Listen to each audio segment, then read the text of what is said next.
Coming up tonight on CTV News, after months of being in a holding pattern, Kaiapoi finally gets some answers about its future.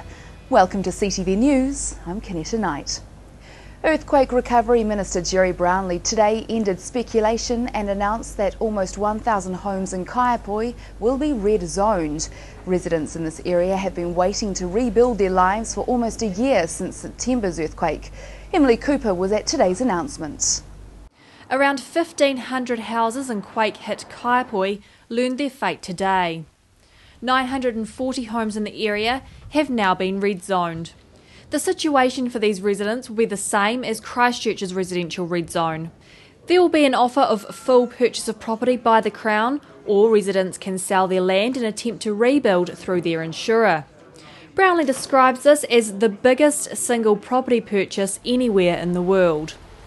After almost a year of waiting, Minister Brownlee says people can finally move on with their lives. Today's announcement is about giving people an opportunity to move forward more quickly, but also recognising the difficulty of remediation in these areas.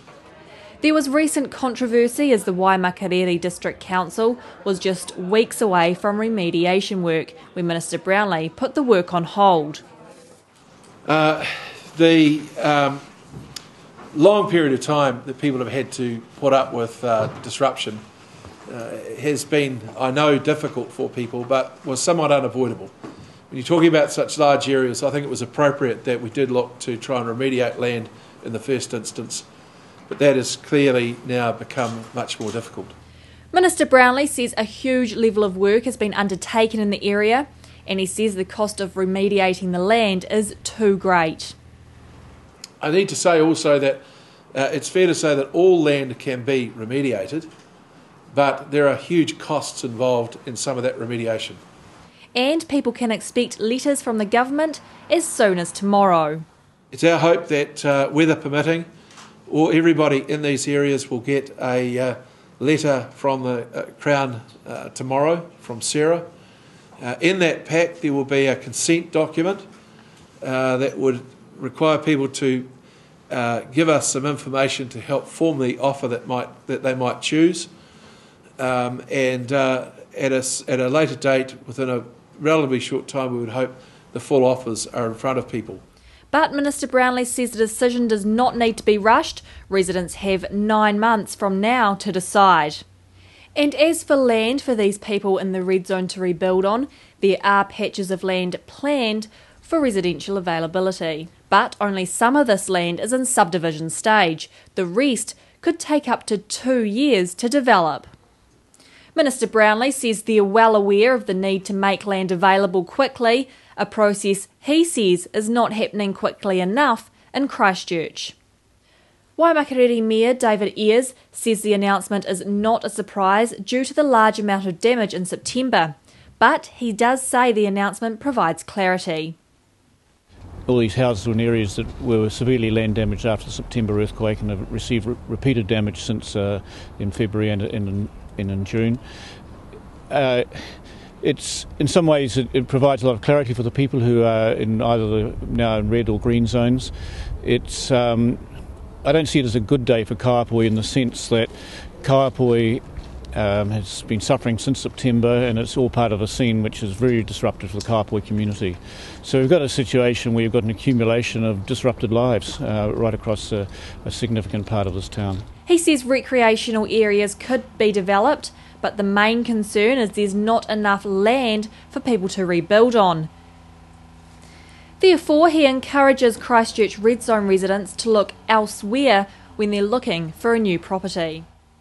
Residents can find out where their property sits at www.landcheck.org.nz, or they can look on the Waimakariri District Council website to find out the valuation of their land. Joe Kane is a prominent person in the Waimakariri community and once ran for the mayoralty. We spoke to Joe to get her reaction on today's announcement. I think time is enough. I think the decision makers have got to stop treating people and communities this way. It's not about a big stage managed media release, it's about people having the information at the right time at the right place. The knowledge that they had in this, what they've just released, was known 6 months ago.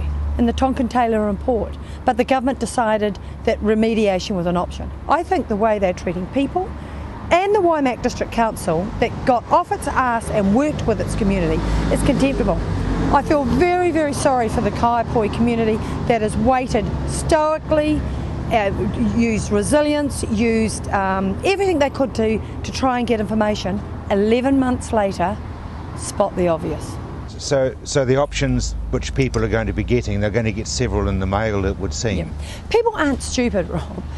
They work out very quickly. They know about equity in their home. They know what their land is worth. They know what insurance are going to give them. They quickly work out that there is a slight mismatch. There are some winners and there are definitely losers. And I think that's what the community's got to deal with. So they're left with options that will work for some and won't for others. Talking to the law fraternity, they're suggesting very strongly as a group to get advice, legal advice, before you sign anything. I'm always really pleased when professionals stand up and think about how can we help. Of course people have got to get legal advice. I mean, it's really concerning about insurance, reinsuring, but I guess my greatest concern is when you look at an area like Kaiapoi and the areas that are now red zoning, where is the affordable housing? And it seems to be the big bogey in Christchurch. It's not about just giving more land or opening up land. Where is the affordable land that these people can pick up their homes and move to? It's $1 million question and nobody seems willing to say how or when or why. Coming up after the break, businesses keen to get back into the CBD.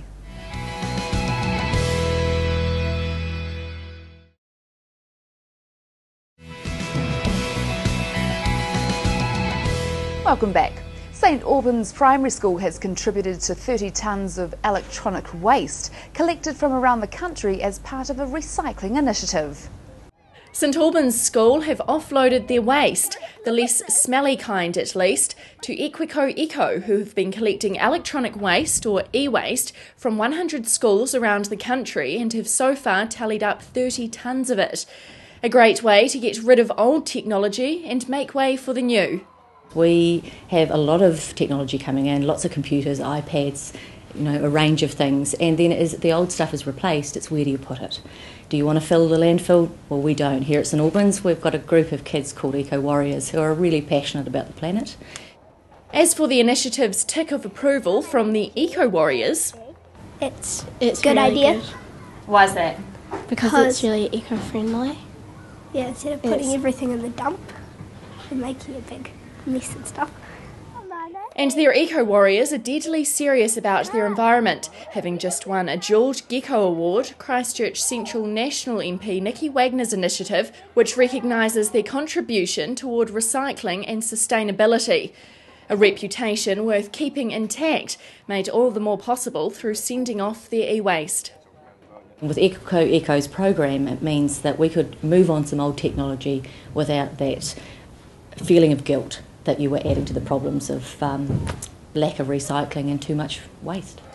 As for what it means to be one of 20 Eco Warriors in the school, after the earthquakes, we had to help clean out all the liquefaction from everywhere and put new soil into the veggie patches. And the bonus? I like wearing badge, yeah. Do other kids in the playground look up to you? Yes. And it's lucky they wear their badges with pride. This is the generation that's going to make a huge difference.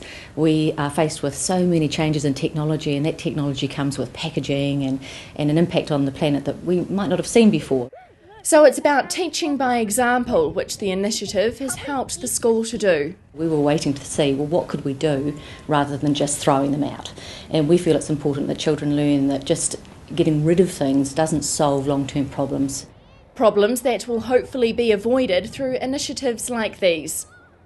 September 4th, the anniversary of Canterbury's first big earthquake, is fast approaching, and for a quake-damaged pub in Lincoln, the race is on to finish rebuilding. Samantha Early paid a visit to the famous grouse. The 125-year-old building was badly damaged in the September 4th quake and demolished less than a week later. But the rebuild is taking shape, and it's all hands to the pump to get it back up and running. The pub had business interruption insurance, which runs out on September 3rd this year. The aim was to reopen by then, or in time for the Rugby World Cup soon after. but that hasn't happened. However, the operators are still reasonably confident that, with a bit of luck, they'll be in the new building at the end of September. It could be the first quake-damaged hotel to be rebuilt and reopened, but it's a race between the famous grouse and the Valley Inn in Heathcote. There's been no discussion between us, so it's just a rivalry that we're, I think, pursuing through the media. Really, I'm not too sure just exactly where they're at, but yeah, we'd be happy to shout for them if we're the first ones to open. In a slight departure from its previous style, the rebuilt pub, hotel and function venue has been designed by an Auckland-based architect to look like an old farmhouse, using stones from some of Canterbury's rivers. There's a combination of history there, but also incorporating some modern thinking as well. But largely it is pretty similar to the old hotel in a lot of ways, but it has more of the farmhouse design and look about it. The pub has continued to serve customers from part of the building which survived the quakes, but students from nearby Lincoln University have had to make do with the reduced facilities.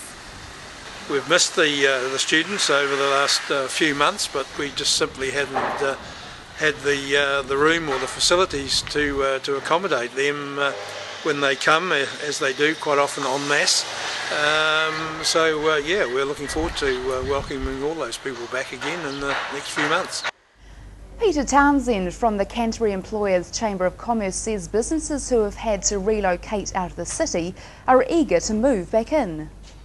The $2 billion being spent on the central city rebuild will not go to waste if the Canterbury Chamber of Commerce's word is anything to go by.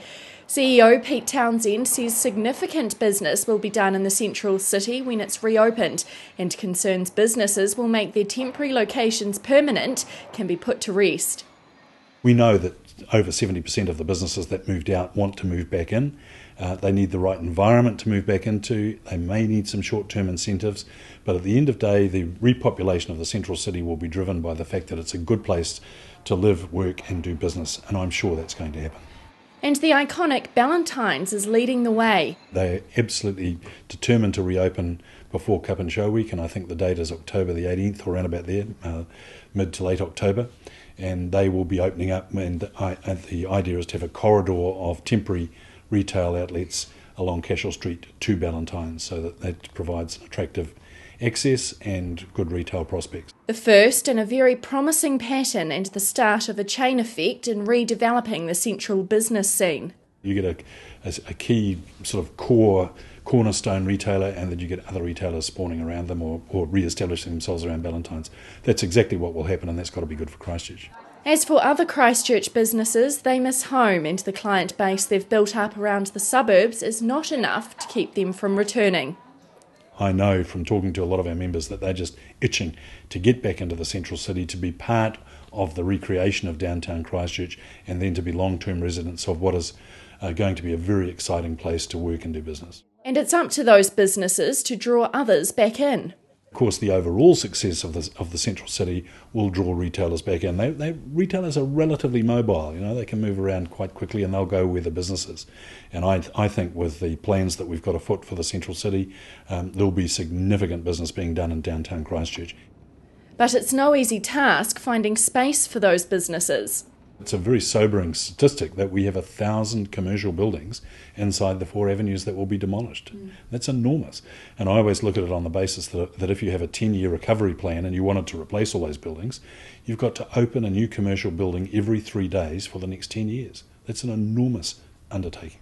In the meantime, retailers are prepared to work out of containers in temporary buildings, especially on the edge of the cordon where there's no shortage of business. I was in the central city on Saturday morning and visiting retailers that were around the edge of the cordon, and generally speaking they're pretty satisfied with the business they're doing. A promising sign of a vibrant and busy future for Christchurch's new town centre.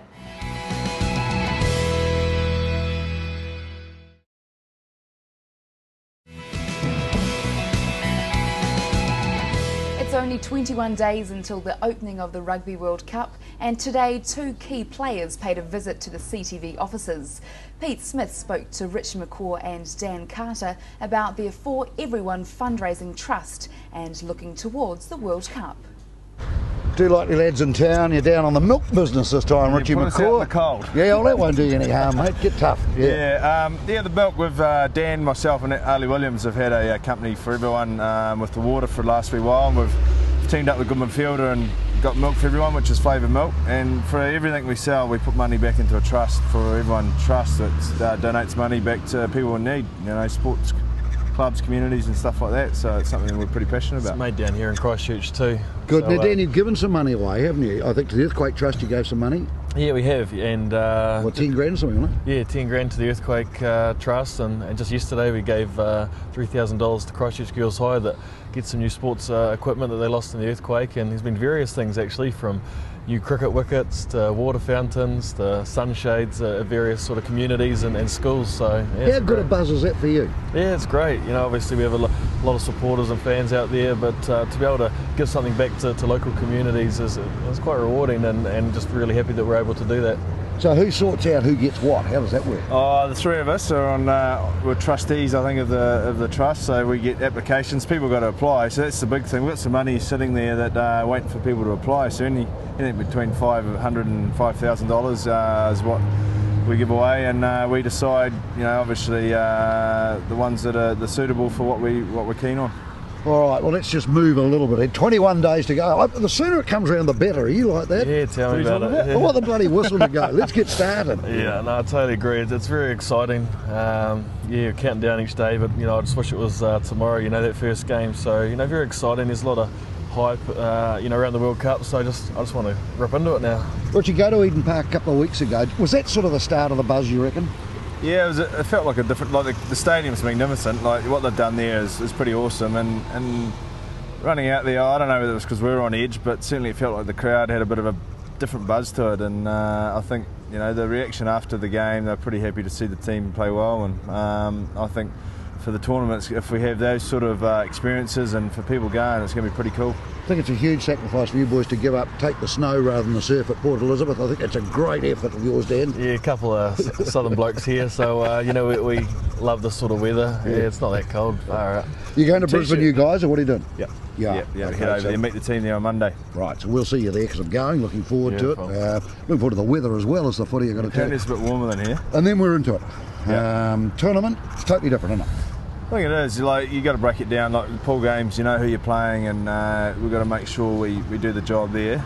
But then you get knockout games, and people say 3 weeks. Well, it's actually only 1 week, and then you got to do the job there. We've found that out. We found that before, Richie, didn't we, when we were in France? So yeah, 4 week block to start with that we need to get right, so we're ready for that time. And Graham Henry makes the comment, we've got to look back, but I think we've got to look forward as well, don't we? I mean, it's gone, it's history, we move on. Yeah, but you got to take the lessons that we got from last time, and you're right, you got to look forward, but it'd be silly not to actually take what things we didn't get right last time, and I know they've done a lot of thinking about that, but once you get into the tournament, you're right, you're on the next job, and that's what you got to do as rugby players, always think about what's next, and you know, we'll hopefully do that. How do you feel with your mates being in South Africa and you're not there? You miss them? I'm enjoying the week off, you know, to get a bit extra training and things like that, but I'm sure come kick-off time, I think it's 10 past 3 or something in the morning, you know, I'd much prefer to be there playing. It's always tough, you know, watching them, but, you know, I'm very excited. You know, it's a bit of a new look side, but one that's, you know, really dangerous, and you're looking forward to them, you know, putting in a good performance against South Africa. And Skipper, psychologically, get that win in South Africa, it just keeps the pot boiling, doesn't it? Yeah, I think it'll be huge, and like Dan said, you know, it's a pretty sharp team that's going out there, and we do the job over there, and hopefully do it again next week. It'll set us up pretty well. But there's a few guys that haven't played for a while, so for them to get a big test match that they've had 80 minutes in, or, you know, whatever they get, I think it's going to be huge for the squad, because all 30 are going to be required, you know, during the cup, and, you know, to get a good performance, which I believe they will. It'll be great. Now, for Christchurch viewers, we've lost our share of the World Cup, but you boys are going to come back. You're coming back for a week or something, aren't you? Yeah, I think we've got 3 days here before the French test.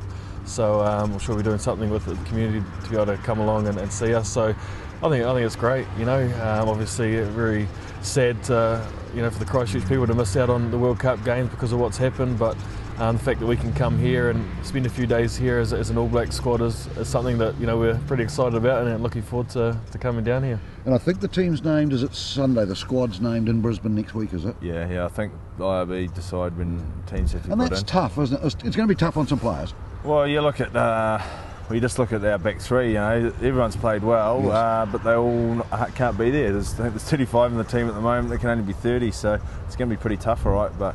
And that's got to be handled, doesn't it? You've got to have a part in that, I presume. Well, I think there's a bit of sensitivity to it, but at the end of the day, I suppose the All Blacks, you've got to name 30, and there's going to be some couple of disappointed boys. All right, boys, great to see you. The name of the charity again? For Everyone Charitable Trust. For everyone, yeah. Jump on foreveryone.co.nz if you want to put an application in. And we can buy the milk everywhere, Richie? Yep. Most good dairies and supermarkets, wherever Meadow Fresh is sold, it'll have For Everyone flavoured milk. I must admit, you two boys look very good being on the milk. Beautiful. Yeah, it's obviously done you well. Thanks, guys. Beautiful. Good man. That's CTV News. I'm Canetta Knight.